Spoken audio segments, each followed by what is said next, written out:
উত্তর পূর্ব ভারতের রাজ্য আসামে একটা জনগোষ্ঠী মিয়া জনগোষ্ঠী, সংখ্যালঘু জনগোষ্ঠী মিয়া জনগোষ্ঠী। আসামের যতগুলো সমস্যা রয়েছে সমস্ত সমস্যার দোষ মেয়াদের গায়ে চাপিয়ে দেওয়া হয়। আসন্ন 2026 সালের বিধানসভা নির্বাচনের জন্য আসামের রাজনৈতিক হাওয়া উত্তপ্ত হয়ে উঠছে। মিয়া সম্প্রদায়ের উপর প্রচুর নিপীড়ন ও নির্যাতন চলছে। তাদের উপর বিভিন্নভাবে নির্যাতন করা হয়েছে, যার মধ্যে রয়েছে উচ্ছেদ, বিদেশি নির্বাসন, ভোটার মুক্ত করা, আটক, শিবির। আমরা মিয়া সম্পর্কে অধ্যয়ন করি। মিয়া কারা, তারা কোথা থেকে কখন এসেছে, আসামে এসেছে।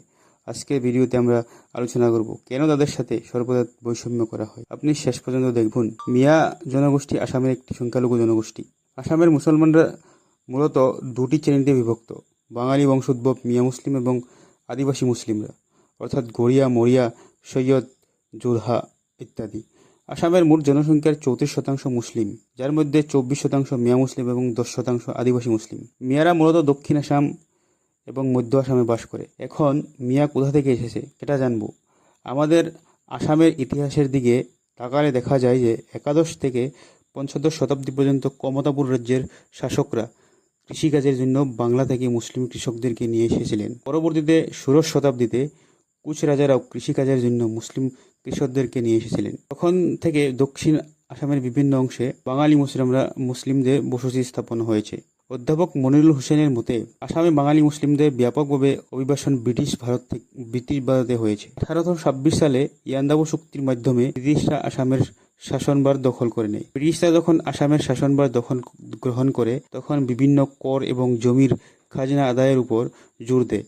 তারা জমি জরিপ এবং তার উপর খাজনা আদায় শুরু করে। একই সাথে তারা আসামে লক্ষ লক্ষ হেক্টর পতিত ভূমি দেখতে পায়। তিনি পতিত জমি চাষের উপযোগী করে তোলার জন্য এবং আরও খাজনা আদায়ের জন্য লক্ষ লক্ষ ভূমিহীন কৃষককে বাংলা থেকে আসামে নিয়ে আসেন। বাংলায় ব্রিটিশ এবং জমিদারদের শোষণে কৃষকরা ক্লান্ত হয়ে পড়েছিল এবং সেই কৃষকদেরকে আনা হয়েছিল এবং সেই ভূমিহীন কৃষকদেরকে আনা হয়েছিল এবং জমির পাট্টাও দেওয়া হয়েছিল।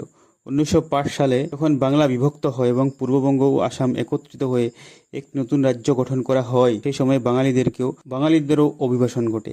পরবর্তীতে বিংশ শতাব্দীর গোড়ার দিকে 1910 থেকে 1935 সাল পর্যন্ত ব্রিটিশ সরকার পাট চাষের জন্য লক্ষ লক্ষ বাঙালি কৃষককে আসামে নিয়ে আসেন। স্বাধীনতার পরও 1971 সালে যখন বাংলাদেশ গঠন হয় তখন অনেক মানুষ শরণার্থী হিসাবে ভারতবর্ষে আসেন। তবে ভারত সরকার পরে তাদের বাংলাদেশ সরকারের কাছে হস্তান্তর করতে সক্ষম হয়। এখন প্রশ্ন হলো, কেন এই মানুষগুলি এত শোচনীয় পরিস্থিতিতে রয়েছে? স্বাধীনতার পর থেকে আসামে গঠিত প্রত্যেকটি সরকারই ওই জাতিগোষ্ঠীর মানুষের উপর বিভিন্নভাবে নিপীড়ন ও বৈষম্য করে আসছে। 1957 সাল থেকে 1970 পর্যন্ত থেকে মুখ্যমন্ত্রী বিমলা প্রসাদ চলিহার আমলে আপার আসাম এবং মধ্য আসাম থেকে সংখ্যালঘুদেরকে বিতাড়িত করা হয়েছিল। অধ্যাপক আব্দুল মান্নানের মতে মুখ্যমন্ত্রী বিমলা প্রসাদ চলিহার শাসনের আমলে মিয়া সংখ্যালঘুদেরকে আপার আসাম থেকে সম্পূর্ণরূপে বিতাড়িত করা হয়েছিল। পরবর্তী পর্যায়ে এই জাতিগোষ্ঠীর মানুষদের বিভিন্নভাবে বঞ্চিত করা হয়েছে। আসামের সরকার এই কৃষকদের উন্নয়নের জন্য কোনো পদক্ষেপ নেয়নি। মিয়ারা মূলত কৃষিকর্মের সাথে জড়িত। এই জনগোষ্ঠীর 90% মানুষ সরাসরিভাবে কৃষিকর্মের সঙ্গে জড়িত। এই মানুষগুলি শিক্ষা, রাজনীতি, অর্থনীতি এবং সমাজের বিভিন্ন সেক্টরে খুবই পিছিয়ে।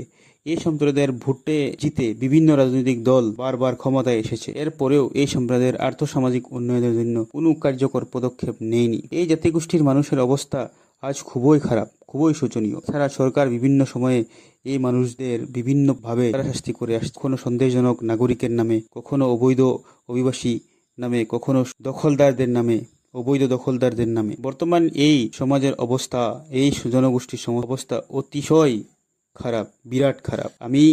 আমরা এই ভিডিওর জরিয়তে আসাম সরকার, ভারত সরকার প্রশাসনের দৃষ্টি আকর্ষণ করতে চাই। এই মানুষগুলির, এই জনগোষ্ঠীর সম উন্নয়ন এবং সম অধিকারের জন্য সরকারকে পদক্ষেপ নেওয়ার জন্য আহ্বান জানানো হলো। ধন্যবাদ।